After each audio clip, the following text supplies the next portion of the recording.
Hi, I'm Rachel, and this is my AM reading update for May 14th through 21st, 2018. I'm a day later than my usual, but hey, I get to make the rules here, so. And this does mean that I did complete 2 books since my last update, starting with A Thousand Darknesses, Lies and Truth in Holocaust Fiction by Ruth Franklin. I had to return the book to the library, but as usual I have trouble with the long nonfiction titles.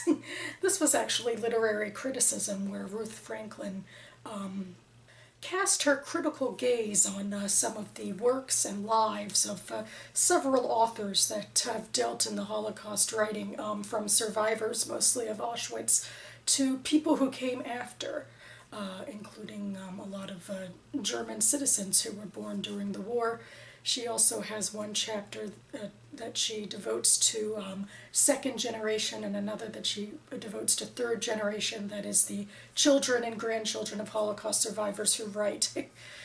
She's quite critical of the second generation, and what she sees is their melodrama and insistence on feeling as persecuted to a degree as their parents. And interestingly enough to me, her book was published before some studies came out about trauma being passed through genes from Holocaust survivors to their children. I kind of wonder if it would have changed her take a little bit. And she also found room to take a glance at 2 of the most famous Holocaust movies and the books that inspired them, Schindler's Ark / Schindler's List and The Reader.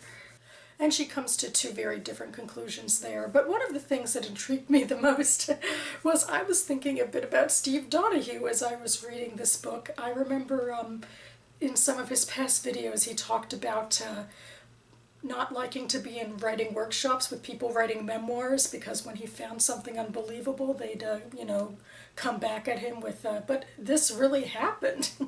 And this came to me with this book because Franklin argues a bit that all of the writing really, from the survivors to onward, is this meshing of fiction and nonfiction, no matter what the work is ultimately called. And I think a lot of people have trouble, in fact, with how to label a Holocaust writing.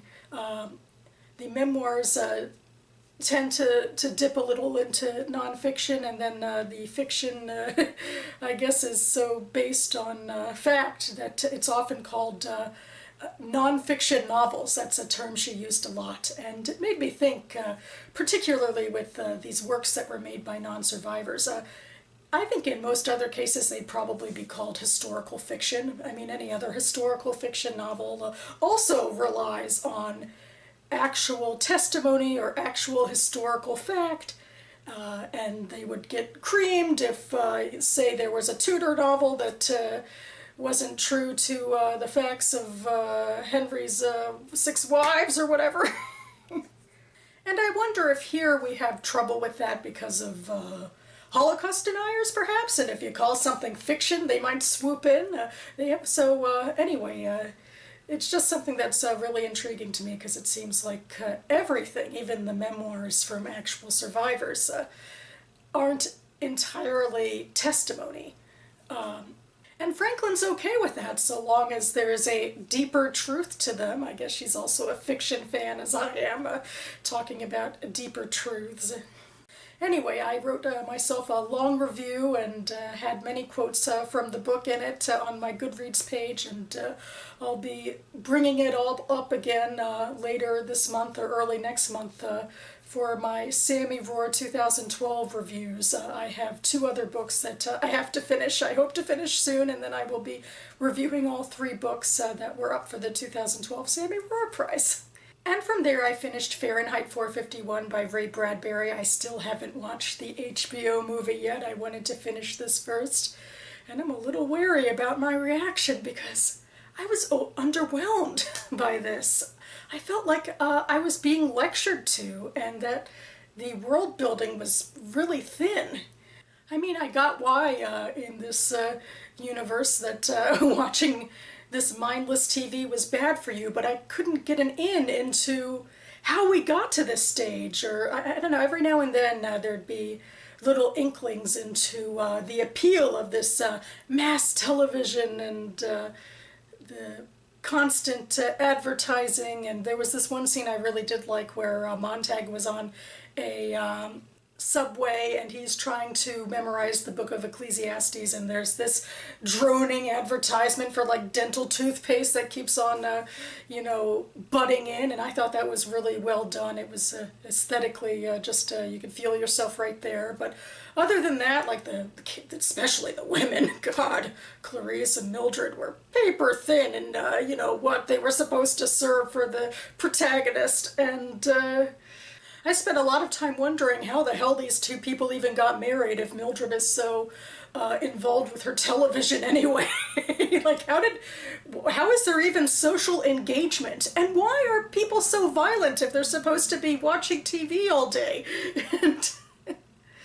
And Bradbury, of course, goes into how this is society's will. Like, and I know in 2007 he published his controversial thoughts about how this wasn't about censorship, even though I think from the writing, obviously, censorship is part of this and part of how the how Montag is persecuted when by the state. But he talked about how it's really about how America, I guess, has completely, the civilians have completely been okay now with giving up their brain power to television, to mindless television.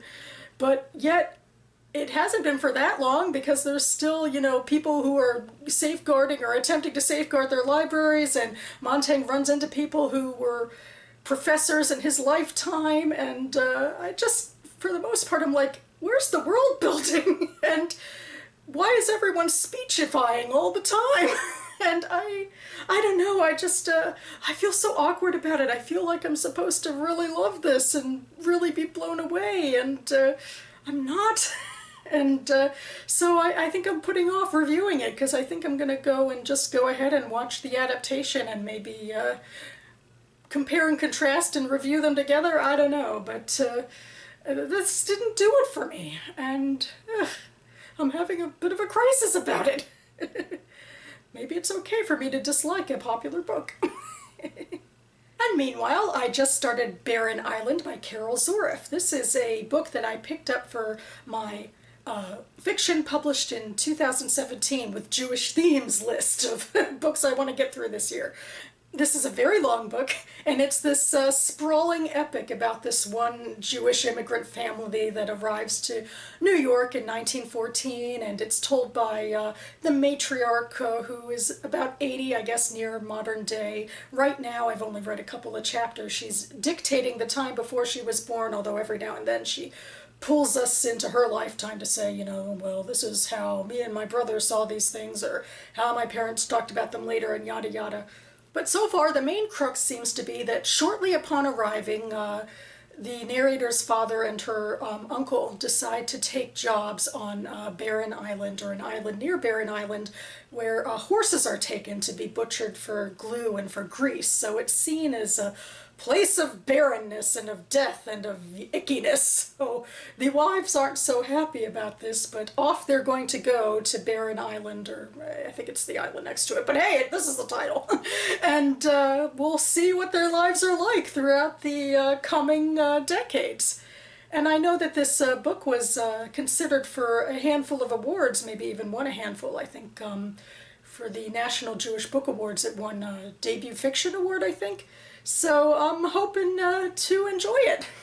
And finally, I'm hoping to start this book this week too, because my book club is meeting on Thursday. This is All Are Wrong Todays by Elan Mastai. This is a science fiction novel, which is a first for my reading group. We focus on Jewish-themed fiction mostly, and sometimes non-fiction. And Elan Mastai is definitely writing about Jewish themes. I did the page 112 tag that Sean the Book Maniac brought to BookTube, and indeed, speaking of Ruth Franklin again, page 112 is all about the Holocaust. So anyway, I will read more about what this book is about from the flap. Tom Barron lives in the 2016 that people in the 1950s imagined we would have.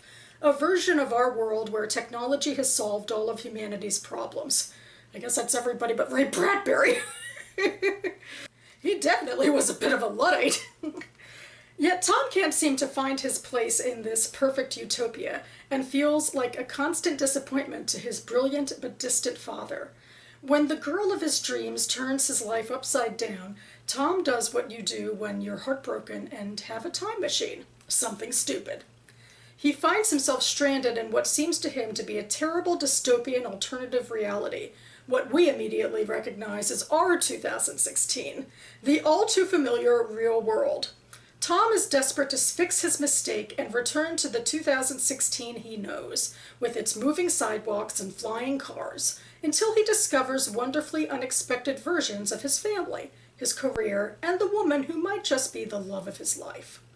Caught between his sense of responsibility to a utopian world and the unpredictable surprises of our complex, messy reality, Tom faces an impossible choice. His search for the answer takes him across continents and timelines in a quest to figure out, finally, who he really is and what his future, our future, is supposed to be.